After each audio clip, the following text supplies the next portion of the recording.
I'm back today with what will be a shorter video on an item that didn't quite work out for me. Happens every once in a while, but it's still an interesting novelty piece, well worth showing off on video, and also an opportunity to talk about being able to accept when something's just not working for you when it comes to buying clothes. Rick's Spring-Summer 2023 collection, Edfu, featured the return of the Apparition leather that first debuted in 2019's Babel collection. I always regretted missing out on that, and as the Edfu season came to a close, my impulsivity got the better of me and I ended up picking up a pair at a very good price. The box is the same nice heavyweight cardboard you get with all mainline footwear, and as always, a tote bag with an embroidered Rick Owens logo is included. This is, however, the first time I've had a pair of Rick shoes individually bagged in plastic. The reason for that is explained in this disclaimer pamphlet, which states that this Apparition leather has unique care concerns, with excessive contact being among them.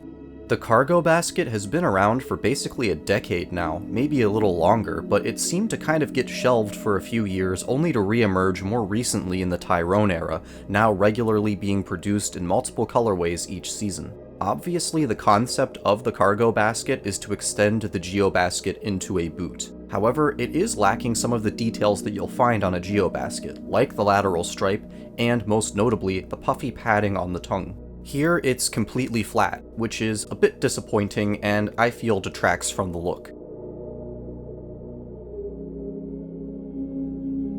However, they do have their own unique design feature, the cargo pouch, from which their name is presumably derived. Overall, I find that the look of the Cargobasket, while rooted in Geobasket, is kind of its own thing. While they are taller than many boots, it still feels like a sneaker to me for some reason, and with the comical amount of lacing, it gives off some kind of mid-2000s Hot Topic exaggerated goth emo look. Overall, the silhouette is much slimmer, less bulky, and less detailed than the Geobasket.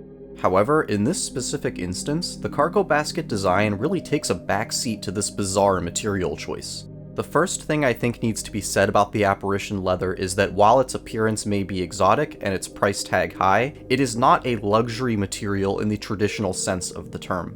Digging into the new product guide section of the Rick Owens website, it details the unique process used by the tannery that produces this Apparition leather, and while it starts life as a full-grain hide, by the end of the process it does not have the same structural properties as conventionally vegetable or chrome-tanned leather. So while it may look cool, I would not consider it a premium material on par with the typical full-grain leathers you'll find on Rick items like the normal Cargobaskets. It feels almost gelatinous, but coarse at the same time, and there's a bit of stickiness to it that lingers on your fingers if you touch it for too long, which is probably why they came in those plastic bags. It is truly transparent though, which is amazing, and that's best seen with the cargo zip pouch on the side, which takes on a wholly grotesque appearance with this material, looking like a flesh sack. When you wear them though, your foot and leg are not visible, as they are lined with normal white leather, a good thing for both durability and comfort, as I can't imagine having this material rubbing against your body all day to be either pleasant or good for it.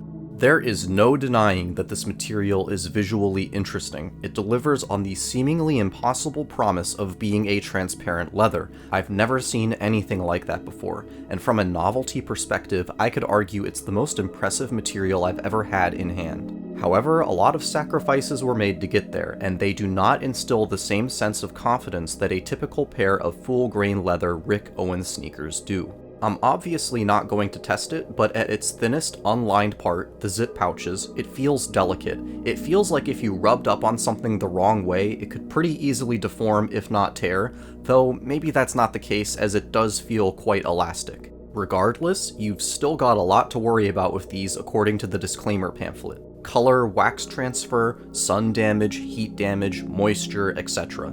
I'd also be worried about them potentially drying out, getting stiff and brittle. It feels like it could do that, and I'm also not sure how you'd go about cleaning these, as introducing moisture and abrasion seems like a recipe for disaster. Even the sole here is potentially going to wear twice as fast as a typical Rick shoe. It's clear, which is really cool, might low-key be my favorite part of the shoes, but it's a much softer, totally different material than what you find on standard Rick sneakers.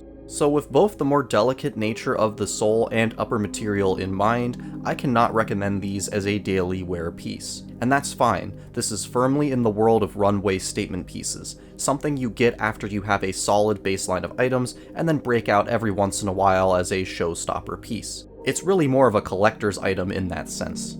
I'm not sure what I expected from the Cargobasket silhouette, but even ignoring the Apparition leather, I just couldn't see myself styling these, despite how much I love geobaskets. They really hug your leg and have a slim appearance on foot, so this wouldn't be the kind of shoe that grounds an outfit, and it just fits so tight that tucking pants into it like what I did with the Geth boots is not possible. Realistically, I think you only have two options here, either slim pants that easily go into them, or just wear shorts. You certainly could wear wide-legged baggy pants over them, but at that point, you might as well just get geobaskets unless you like the feeling of rubbing pants all over leather all day. Rick himself has plenty of track pant style stuff that fits these well, like slim Mastodon cargos and Bauhaus cargos, but pairing these with shorts is a much more interesting and unique look if you ask me. I know it sounds weird to wear such a tall shoe in warmer weather, but it really adds a lot to what would otherwise be a really boring outfit, as it visually fills out the space that's left behind when you wear shorts.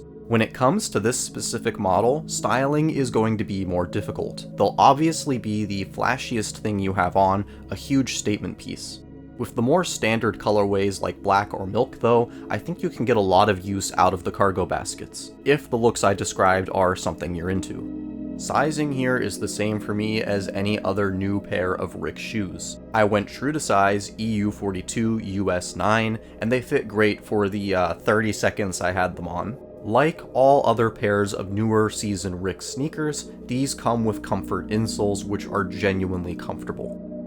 However, you should be aware that the shaft of these is rather constricting, at least with the way they came laced out of the box, all the way up to the top. I see most people lacing them much lower, and I think that's the right choice. I've also seen people rock these with the zips not fully zipped up as well.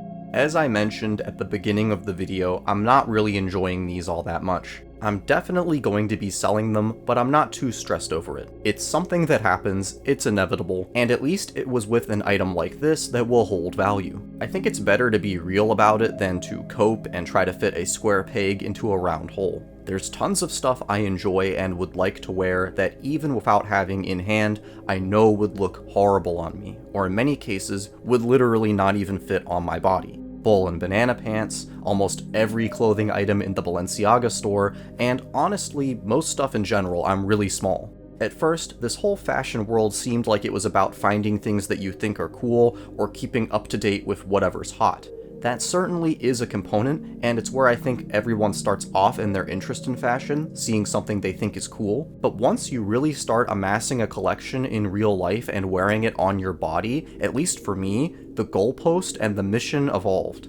Now I find myself thinking more within the mindset of how a piece will work for me specifically, how it complements other items in my closet, and how much wear I could get out of it.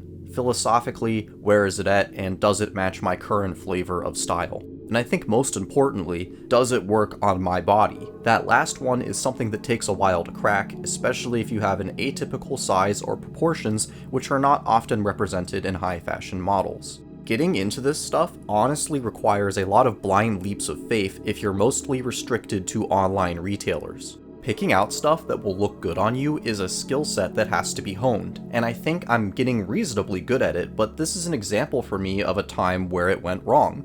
I went into these wanting to have an exotic Rick item, and as an object, I think the Cargobasket is pretty cool, and this Apparition leather is also very interesting, but I would just never wear this. The shoe does not look good on me proportionally, it doesn't mesh with my other clothes, and it's flashy in a way that's just not where my current look is at. My thinking is, don't cope, don't force yourself to like stuff because it's from a label you like a lot or it's something you built up in your head prior to getting it in hand. Don't hold on to stuff that's not working for you. You do have to take some shots that miss to build up the skill set. Don't be afraid to do that, preferably with the safety net of a return policy, or at least an item like this that will hold value. That's all I've got to say, so until next time, thanks for watching.